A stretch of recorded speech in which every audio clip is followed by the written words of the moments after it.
હોય તો એ શિક્ષણ ગેરરીતે વપરાવાની પૂરી શક્યતા છે. The most ideal example of this is the manufacturing of bombs, missiles and weapons of mass destruction.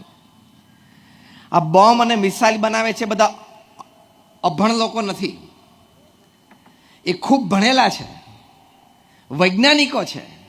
They are graduates, postgraduates, they are scientists from some of the best universities in the world.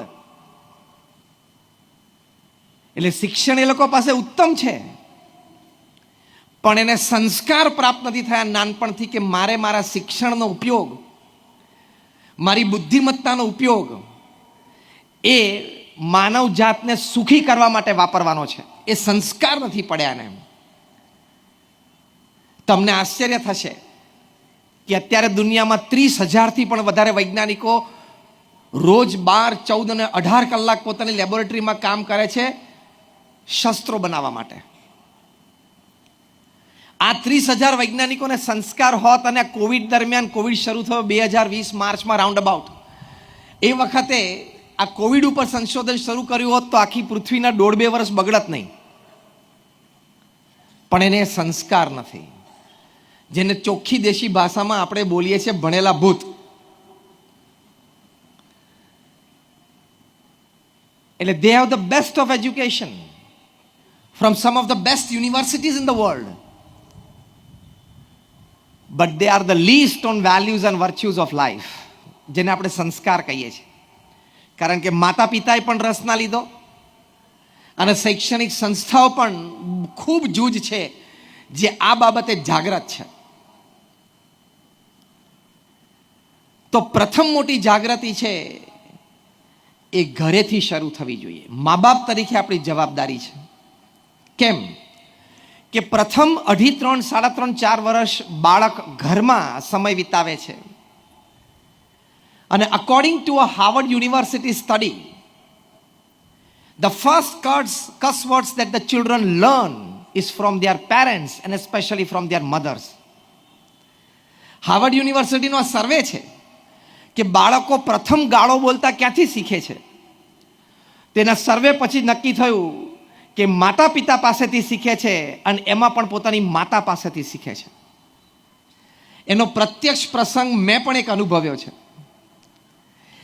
એક પિતાએ અમને આવીને એક વખત મંદિરમાં સાંજે આવા સંધ્યા આરતી પછીના સમયે આવ્યા અને અમને મળ્યા અને એમને મને એક પ્રસંગ કહ્યો કે હમણાં 2-3 દિવસ પહેલાં હું ઓફિસથી ઘરે સાંજે આવ્યો.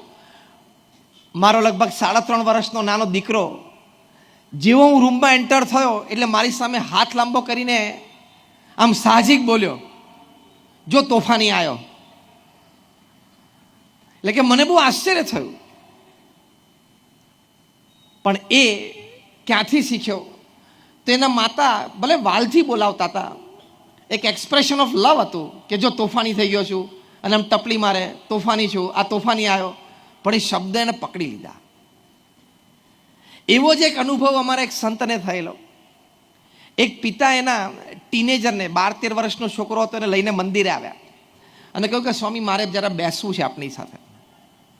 પછી બેઠા એટલે પિતાએ ફરિયાદ કરી કે સ્વામી આ મારો છોકરો 13 વર્ષનો છે અને સિગરેટ પીતો થઈ ગયો છે. એટલે બહુ આશ્ચર્ય થયું. પણ અમારા સંત હતા એ બહુ મચ્યોર હતા.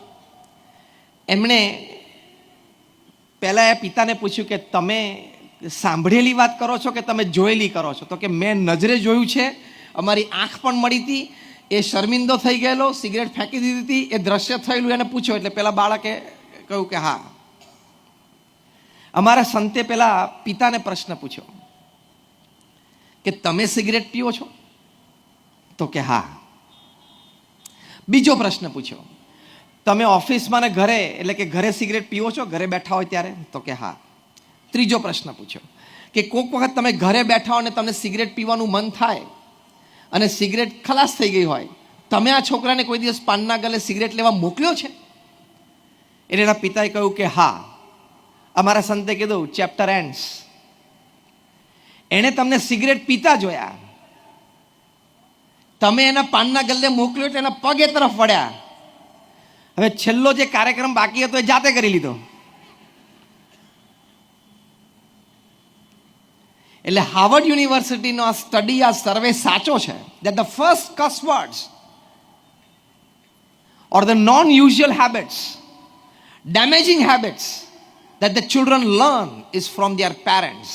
માતા પિતા પાસેથી એ શીખે છે. બહુ જ નાનું બાળક હોય, એક બહુ જ મોટા એજ્યુકેશનિસ્ટ હતા ઇંગ્લેન્ડમાં, એની પાસે એક માતા એના નાના બાળકને લઈને ગયા, 5 વર્ષની ઉંમર હતી, અને એમને પૂછ્યું કે તમે આટલા મોટા શિક્ષણવિદ છો, મારે મારા બાળકને ઉત્તમ શિક્ષણ અને સંસ્કાર આપવા છે, એની માટેની યોગ્ય ઉંમર કઈ, યોગ્ય મારે વાંચન શું કરવું અને એને કેવી વાર્તાઓ કહેવી. પહેલા શિક્ષણવિદે પૂછ્યું કે એની ઉંમર કેટલી છે, તો કે 5 વર્ષની. તરત એ બોલ્યા ધ ટાઈમ ઇઝ ઓવર. એને જે શીખવાનું હતું ને એને શીખી લીધું છે, અત્યારે એક્સપ્રેસ નથી કરી શકતો, પ્રિન્ટ અંદર પડી ગઈ છે. He will express it when he has that expression power. બોલવાનો, વ્યક્ત થવાનો, ફેશિયલ એક્સપ્રેશન્સનો, બોડી લેંગ્વેજનો એ વખતે વ્યક્ત થશે. બાકી તમારા વાર્તાલાપ જે ઘરમાં થાય છે, તમારા વર્તન જે જોવે છે, એની પરથી બધી જ એને પ્રિન્ટ પડી ગઈ છે.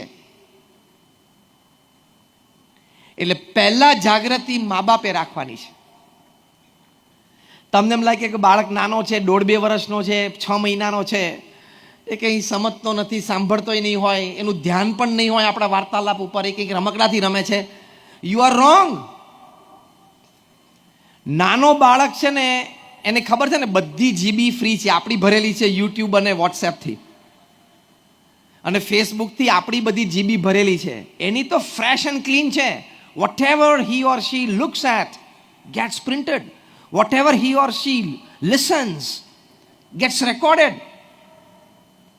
પછી યોગ્ય ટાઈમે એ સંસ્કાર રૂપે વ્યક્ત થાય. એટલે you have to be ultra careful. બહુ જ કેરફુલ રહેવું પડે.